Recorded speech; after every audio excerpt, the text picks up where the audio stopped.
Bonjour tout le monde, aujourd'hui on va voir une technique qui permet d'accélérer la convergence de gradients. Donc gradient, ça peut être gradient avec une seule variable ou multivariable, dans tous les cas, dans les deux cas. Donc de quoi s'agit-il?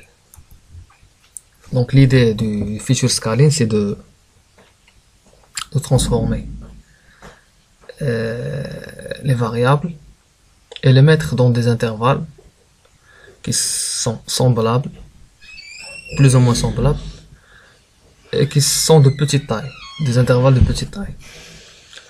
Donc, comme par exemple, ici, si on a x1, une première variable qui représente la taille des maisons, qui peut aller de 0 jusqu'à 2000, et une deuxième variable qui représente le nombre de chambres, qui peut aller de 1 jusqu'à 5. Donc, on essaie de les mettre dans des intervalles qui sont semblables, approximativement semblables, et de petite taille. Par exemple, on essaie de les mettre dans 0, 1. Donc, quelle est la méthode pour réaliser ce travail? On essaie de diviser par le maximum. Donc, x1, on va le diviser par 2000. x2, on va le diviser par 5.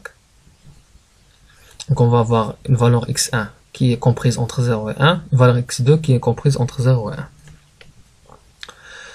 Donc, pourquoi on cherche à faire ça? Ça peut se poser comme question. Donc, pour l'expliquer, on va essayer de tracer les contours de la fonction j en fonction de θ1 et θ2.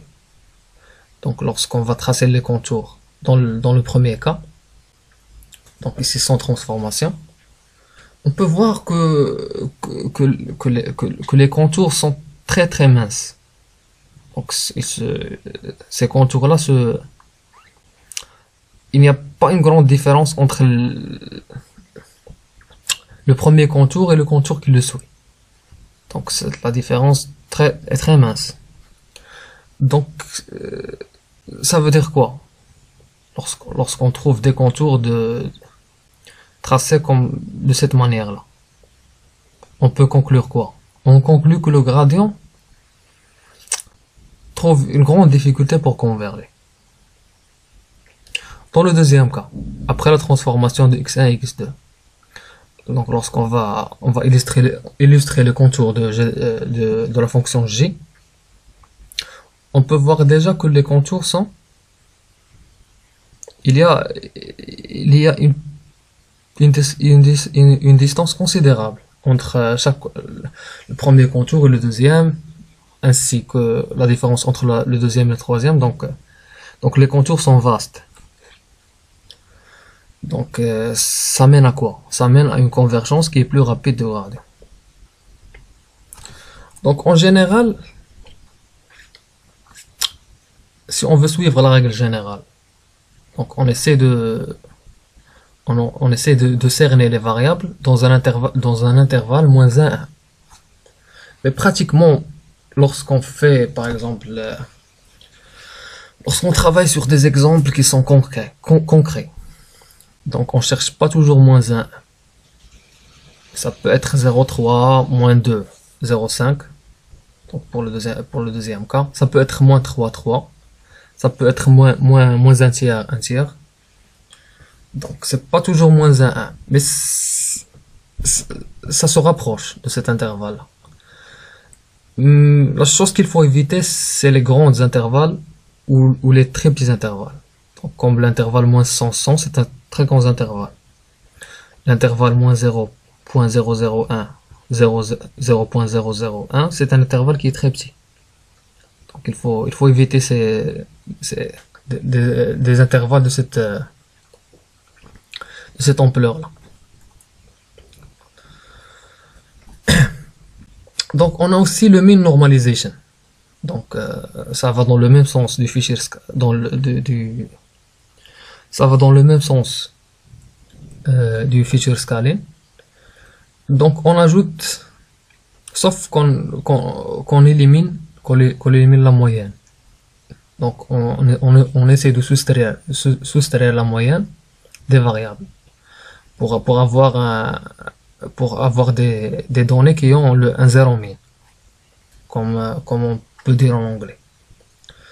Donc pour x1, qu'est-ce qu'on fait? Donc on calcule premièrement la moyenne qui est 1000 et on essaie de la soustraire des données d'apprentissage. Donc on essaie de la soustraire de size. Ensuite on la divise par 2000. Ici 2000 c'est le maximum moins le minimum. On fait la même chose pour x2. Donc on essaie de transformer les variables x1 x2 pour les rendre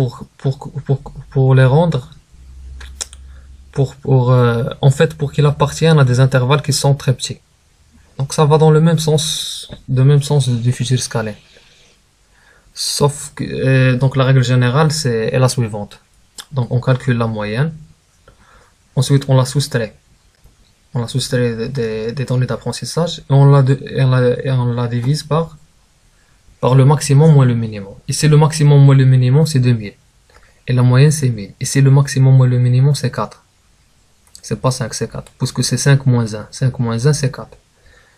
Donc ça va dans le même sens. Le mean normalization ça va dans le même sens que le futur scaling. C'est la conclusion que vous deviez retenir. Donc donc ça suffit pour aujourd'hui. Donc le cours prochain ou la vidéo prochaine va parler d'une autre méthode qui permet d'accélérer le gradient. Donc d'ici là, je vous souhaite une bonne journée et à la prochaine.